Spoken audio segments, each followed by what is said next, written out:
It's the middle of July.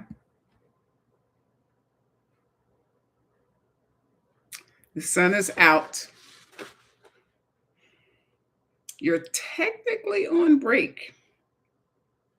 And then the first back to school email lands in your inbox. Or what about those back to school advertisements on television? The back to school sales, time to buy backpacks and those types of things. What about all that? Right? And there it is, that sinking feeling. If you felt your chest tighten, just hearing me describe it, this video is for you. I know how you're feeling because I had that feeling, and I don't even have kids. My grandson's going back to school. He'll be starting first grade August 18th. And so I know I was thinking, is the summer over already? Here in the South, they go back to school earlier than normal. So this isn't ordinary back to school jitters. For Black professionals working in private school, the dread is anticipatory labor. You already know you may be the only one in the room, and NAIS data shows that 61% of DEI practitioners are the sole DEI person in their school. Now, we know we've kind of done away with that role, but if you're the only Black English teacher at your school, or you're the only Black professional who works in the athletic department, you're anticipating the extra labor that comes along with not just coaching your sport, but maybe comes with disciplining the Black boys or the Black girls. So you're preloading the code switching, the cultural taxation, the committee asks that never come with a title or even a stipend. Your body remembers last year's fire cycle. Fire stands for frustration, isolation, resentment, and then exhaustion. And it's bracing, your body, that is bracing for the loop to start all over again. So, excuse me, I like to look at my notes. Why it hits in July specifically. So July is that gap between who you got to be this summer, your full self, I hope. I hope you've had some good downtime, some relaxation. You watch some of your favorite shows on television or stream them on your phone, or sat at the beach or sat in your backyard. Maybe you planted something. I was at the pool the other day, and someone brought me a fresh cucumber. She came in, she had a little bag of cucumbers that she had picked out of her garden. So maybe you have a garden that you were able to just sit and watch your tomatoes or your cucumbers grow. I hope that's the level of relaxation you've had this summer. And so you're also thinking about who the building expects you to be when you go back to work.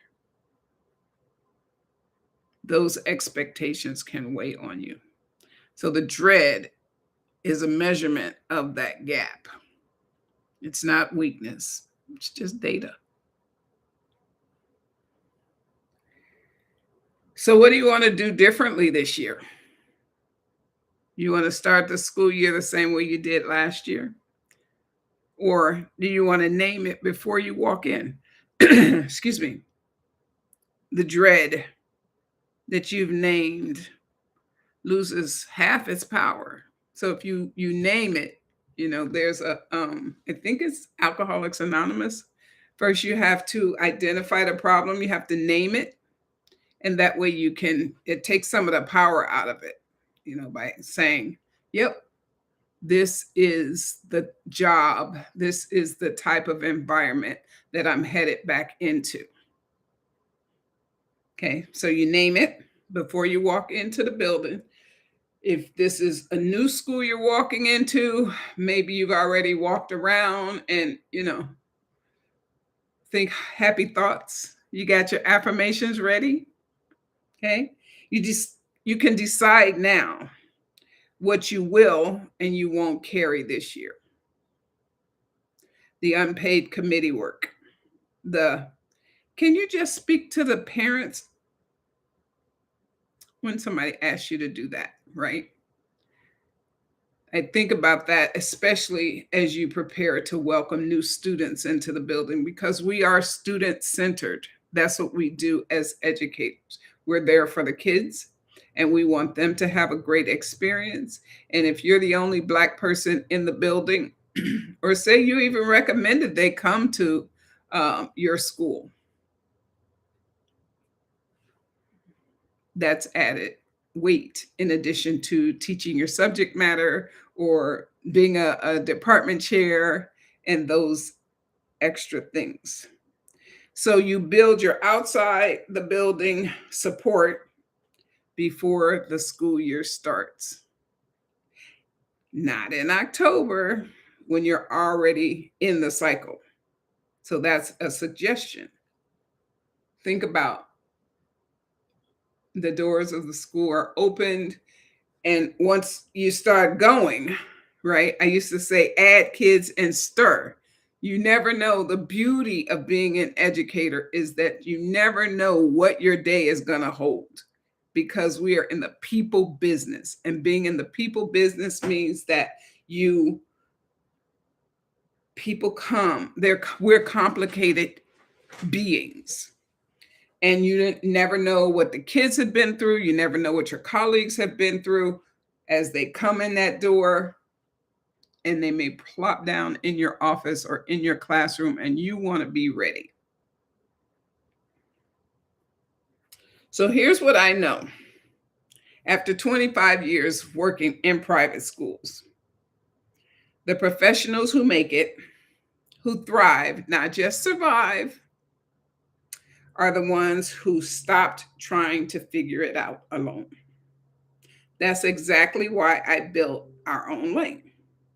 Our founding cohort closes July 31st, and the cohort starts early August, the same time that your school year does.